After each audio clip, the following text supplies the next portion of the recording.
السلام علیکم ناظرین، آج کی اس ویڈیو میں ہم بات کریں گے موجودہ ملکی حالات اور ہمارے کمزور سیاسی نظام کے حوالے سے۔ ملک کے سیاسی نظام کا مستقبل کیا ہوگا؟ ہمارے سیاسی قائدین برسوں سے ملکی حالات کو بہتر بنانے میں کامیاب کیوں نہ ہو سکے؟ کیا ہمارے ملک کے سیاستدانوں نے ماضی کی غلطیوں سے کوئی سبق سیکھا ہے؟ کیا سیاست میں دو جماعتوں کی اجارہ داری ختم ہونے سے ملکی حالات بہتر ہوئے ہیں؟ کیا ہمارے ملک میں جمہوریت مضبوط ہے؟ اگر نہیں تو اس کی وجوہات کیا ہیں؟ اور کیا تحریک انصاف کی موجودہ حکومت ملک کو ایک مضبوط سیاسی اور اخلاقی نظام دے سکے گی؟ آئیے جانتے ہیں ان تمام سوالات کے جوابات۔ اور اگر ابھی تک آپ نے ہمارے چینل کو سبسکرائب نہیں کیا تو کائنڈلی اس کو لائک، سبسکرائب اور شیئر کریں۔ یہ بات کس قدر افسوسناک ہے کہ 73 سال گزرنے کے باوجود ہمارا سیاسی نظام مستحکم نہ ہو سکا۔ جنرل مشرف کی روانگی اور میثاق جمہوریت کے بعد ایسا لگتا تھا کہ اب ملک میں دو پارٹی نظام اپنی جڑیں مضبوط کر لے گا اور دنیا کے ترقی یافتہ جمہوری ممالک کی طرح یہاں بھی سیاست دو بڑی جماعتوں یعنی پیپلز پارٹی اور مسلم لیگ نون کے گرد گھومتی رہے گی۔ یہ سیاسی جماعتیں ماضی کی غلطیاں نہیں دہرائیں گی اور یوں پاکستانی عوام کو ایک مضبوط سیاسی نظام مل جائے گا۔ لیکن بدقسمتی سے ان دونوں سیاسی جماعتوں کے قائدین آصف زرداری اور نواز شریف نے ماضی سے کچھ سیکھے بغیر ایسے راستے اختیار کیے کہ اپنے ہی فیصلوں کی نظر ہو گئے۔ ان جماعتوں کی قیادت نے اپنے ساتھی تجربہ کار اور زیرک سیاستدانوں کے مستقبل کو بھی داؤ پر لگا دیا۔ ہمارے سیاسی قائدین اپنے کردار اور گڈ گورننس سے حالات کو بہتر بنانے میں کامیاب کیوں نہ ہو سکے؟ اس کا جواب صرف اور صرف ایک ہے کہ پیپلز پارٹی اور نون لیگ کے سربراہوں کی ترجیح پاکستان اور عوام کبھی نہ تھے، بلکہ ان کی اولین ترجیح صرف اور صرف اپنا اقتدار مضبوط کرنا تھا۔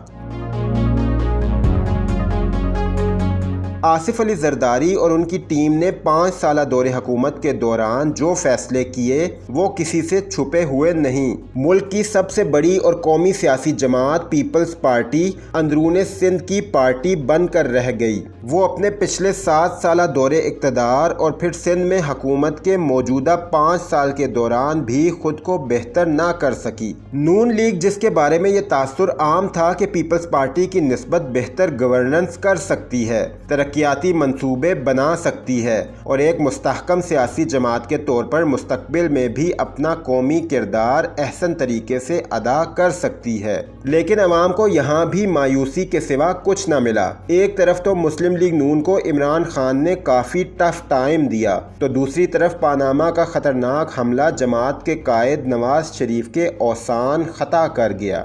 وہ پاناما کیس سے خود کو نہ بچا سکے۔ ابتدا میں ایسے مواقع موجود تھے کہ وہ ایک قدم بیک فٹ پر چلے جاتے یا پارلیمنٹ کی اجتماعی دانش کا سہارا لیتے تو انہیں یہ دن نہ دیکھنا پڑتا۔ اب سب کچھ ان کے ہاتھ سے نکل چکا ہے۔ دونوں تجربہ کار سیاسی جماعتیں نون لیگ اور پیپلز پارٹی کا شیرازہ بکھرنے کو ہے۔ دہائیوں کے اس کھیل میں کسی کے ہاتھ کچھ نہ آیا سوائے شرمندگی اور بدنامی کے۔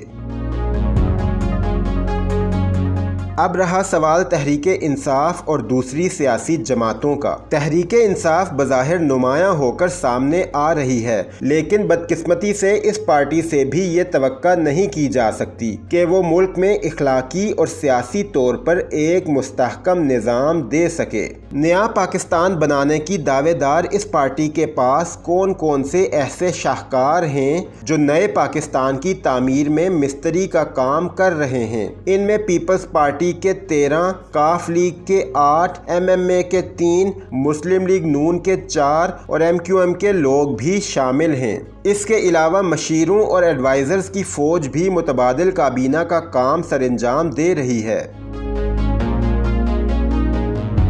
ہمارے موجودہ سیاسی نظام کی دلچسپ اور پیچیدہ حقیقت یہ بھی ہے کہ فیصلے کہیں اور ہوتے ہیں اور عمل درآمد کرنے والے چہرے کوئی اور ہوتے ہیں۔ یہ کشمکش کسی بھی سیاسی نظام کو نہ تو مستحکم بنا سکتی ہے اور نہ ہی عوام کی فلاح و بہبود کے کسی بھی منصوبے کو پایہ تکمیل تک پہنچا سکتی ہے۔ ملک کے اندرونی معاملات میں فوج کی مداخلت کی ایک وجہ کمزور سیاسی قیادت ہے۔ سیاستدانوں کا اپنا کردار ٹھیک نہیں، اسی لیے یہ فوجی اسٹیبلشمنٹ کے ساتھ ہاتھ ملا لیتے ہیں کہ آپ ہمیں کچھ نہ کہیں اور ہم آپ کو اپنا کام کرنے دیں گے۔